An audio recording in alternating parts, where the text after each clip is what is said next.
Where do birds sleep at night? Birds sleep in a nest, right? Birds sleep in a nest during nesting season.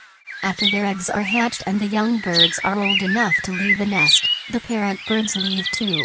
They never go back to the nest. Where do birds sleep when it's not nesting season?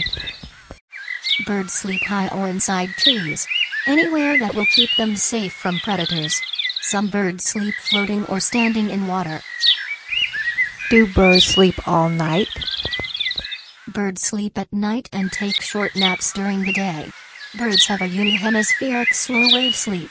They sleep with one eye open and are half asleep and half awake. That helps if an unwanted predator is around.